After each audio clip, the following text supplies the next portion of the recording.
आज की इस वीडियो में हम देखेंगे बोर्ड एग्जाम 2023 में गद्यांश को हल करने का सही तरीका कि यानी कि गद्यांश को किस प्रकार से सही तरीके से बोर्ड एग्जाम में हल करेंगे। जैसा कि स्टूडेंट आप यहाँ पे देख सकते हैं कि आपके सामने कक्षा 10 2022 हिंदी का क्वेश्चन पेपर है। तो इस क्वेश्चन पेपर के गद्यांश को हल करके हम देखेंगे कि किस प्रकार से गद्यांश को बोर्ड एग्जाम की कॉपी में हल करना चाहिए और बोर्ड एग्जाम की कॉपी में किस प्रकार से गद्यांश को लिखना चाहिए। तो स्टूडेंट आइए अब हम इस क्वेश्चन पेपर का गद्यांश देखते हैं। तो आप यहाँ पे देख सकते हैं क्वेश्चन नंबर 3 में, यह जो क्वेश्चन नंबर 3 है इसमें दिया गया है अंकित गद्यांशों में से किसी एक गद्यांश के नीचे दिए गए प्रश्नों के उत्तर दीजिए। यहाँ पे 6 नंबर का टोटल यह गद्यांश है आपका 2 + 2 + 2 यानी क नंबर वाला गद्यांश यहाँ पे दिया गया है। पेज पे यहाँ पे देख सकते हैं, यहाँ पे पहले गद्यांश का 3 क्वेश्चन दिया गया है जिन्हें आपको करना है। प्रत्येक क्वेश्चन 2-2 नंबर का है। या फिर यह जो ख वाला दिया गया है इसको आपको हल करना है। इसमें भी 3 क्वेश्चन दिए गए हैं जो कि 2-2 नंबर के तीनों क्वेश्चन हैं। या तो आप क वाले गद्यांश को करिए या तो फिर ख वाले गद्यांश को करिए, दोनों में से कोई एक गद्यांश आपको हल करने हैं। तो स्टूडेंट आइए अब हम इस ख वाला जो गद्यांश दिया गया है इस गद्यांश को हल करते हैं और देखते हैं बोर्ड एग्जाम में किस प्रकार से गद्यांश को सही तरीके से हल करना है। तो आइए देखते हैं ख वाला गद्यांश क्या दिया है, इसको पढ़ते हैं।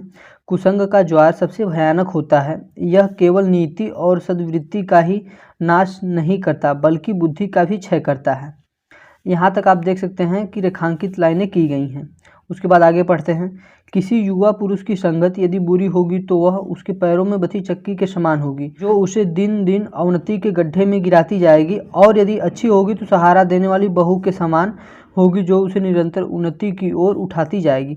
इसमें 3 क्वेश्चन दिए गए हैं। पहला क्वेश्चन क्या दिया गया है, उपर्युक्त गद्यांश का संदर्भ लिखिए। और दूसरा क्वेश्चन क्या दिया गया है, रेखांकित अंश की व्याख्या कीजिए। और तीसरा क्या दिया गया है, कुसंग का मनुष्य के जीवन पर क्या प्रभाव पड़ता है। तो स्टूडेंट यदि आप पढ़े होंगे इसको तो आपको पता चल गया होगा कि यह जो गद्यांश लिया गया है यह मित्रता नामक अध्याय से लिया गया है जिसके लेखक आचार्य रामचंद्र शुक्ल जी हैं। तो आइए अब हम देखते हैं पहला वाला उपर्युक्त गद्यांश का संदर्भ, यानी कि बोर्ड एग्जाम में संदर्भ किस प्रकार से लिखेंगे। तो स्टूडेंट यह जो गद्यांश लिया गया है आप सभी को पता होगा कि यह गद्यांश आपका मित्रता नामक अध्याय से लिया गया है। स्टूडेंट यह जो गद्यांश है यह गद्यांश क्वेश्चन नंबर 3 में आता है। तो आपको डालना है प्रश्नोत्तर संख्या 3, इस प्रकार से करके आपको ब्लैक पेन से डालना है। उसके बाद क्या करना है, अंडरलाइन भी कर देना है ब्लैक पेन से सही तरीके से। उसके बाद स्टूडेंट आपको हेडिंग डालना है ब्लैक पेन से संदर्भ। आप लिखने क्या जा रहे हैं, संदर्भ लिखने जा रहे हैं, तो इस प्रकार से ब्लैक पेन से हेडिंग डालना है। उसके बाद ब्लैक पेन से अंडरलाइन भी कर देना है। तो आपको स्टूडेंट संदर्भ लिखने से पहले 2 चीज़ें पता होनी चाहिए। पहला किस अध्याय से लिया गया है और दूसरा उस अध्याय के लेखक कौन है। तो यहाँ पे आप देख सकते हैं हम किस प्रकार से लिखेंगे। प्रस्तुत गद्यांश हमारी पाठ्य पुस्तक हिंदी में संकलित मित्रता नामक अध्याय से लिया गया है जिसके लेखक आचार्य रामचंद्र शुक्ल जी हैं।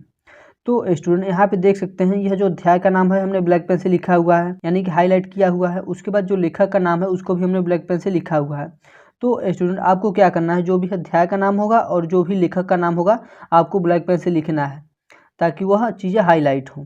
उसके बाद स्टूडेंट जब आप रेखांकित अंश की व्याख्या करेंगे तो किस प्रकार से लिखेंगे। यहाँ पे आप दूसरा क्वेश्चन देख सकते हैं। दूसरा क्वेश्चन क्या दिया गया है, रेखांकित अंश की व्याख्या कीजिए। आपको क्या करना है, रेखांकित अंशों की व्याख्या करना है। तो आप रेखांकित अंशों की व्याख्या किस प्रकार से करेंगे, तो यहाँ पर आप देख सकते हैं यहाँ से यहाँ तक लेकर रेखांकित लाइनें की गई हैं। इन लाइनों को पढ़ेंगे तो आपको पता चलेगा कि इनका अर्थ क्या निकल रहा है। कुसंग का ज्वर सबसे भयानक होता है, यह केवल नीति और सद्वृत्ति का ही नाश नहीं करता बल्कि बुद्धि का भी क्षय करता है। यानी 3 लाइनों का आपको क्या करना है, 3 लाइनों का करना है रेखांकित अंशों की व्याख्या आपको करना है। कुसंग का ज्वर से लेकर के क्षय करता है, यहाँ तक आपको व्याख्या करना है। तो आप लिख लेंगे कुसंग का ज्वर ... क्षय करता है। तो यहाँ तक सबसे पहले आप लिख लेंगे। तो यहाँ पे हमने लिखा हुआ है स्टूडेंट कुसंग का ज्वर, उसके बाद ... क्षय करता है, यानी कि हमें यहाँ से लेकर के यहाँ तक रेखांकित अंश की व्याख्या करनी है। स्टूडेंट यह चीज़ें वेरी इंपॉर्टेंट है, आपको यह अवश्य ही बोर्ड एग्जाम में लिखना है। तो इस प्रकार से आप ब्लैक पेन से हेडिंग डालेंगे रेखांकित अंश की व्याख्या। तो आप लिखेंगे सबसे पहले, शुक्ल जी कहते हैं कि बुरी संगत घातक बुखार के समान हानिकारक होती है। जिस तरह कोई व्यक्ति यदि भयानक ज्वर से ग्रसित हो तो वह ज्वर उसके शरीर और स्वास्थ्य को नष्ट कर देता है तथा कभी कभी प्राण भी ले लेता है, उसी प्रकार बुरी संगत हमारी नैतिकता, सदाचार, मन तथा बुद्धि को नष्ट कर देती है।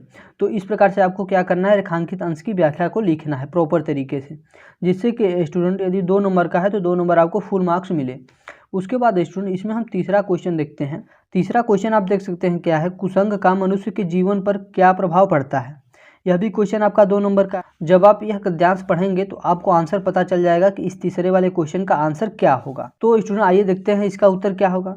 तो इस प्रकार से आप ब्लैक पेन से हेडिंग डालेंगे, कुसंग का मनुष्य के जीवन पर प्रभाव, यानी कुसंग का मनुष्य के जीवन पर क्या प्रभाव पड़ता है, यही आपको क्या करना है, लिखना है इसके उत्तर में। तो लिखेंगे कुसंग का प्रभाव बहुत भयानक होता है, यह मनुष्य के नैतिकता और अच्छे आचरण को नष्ट कर देता है, इसके साथ साथ वह उसकी बुद्धि का भी क्षय करता है।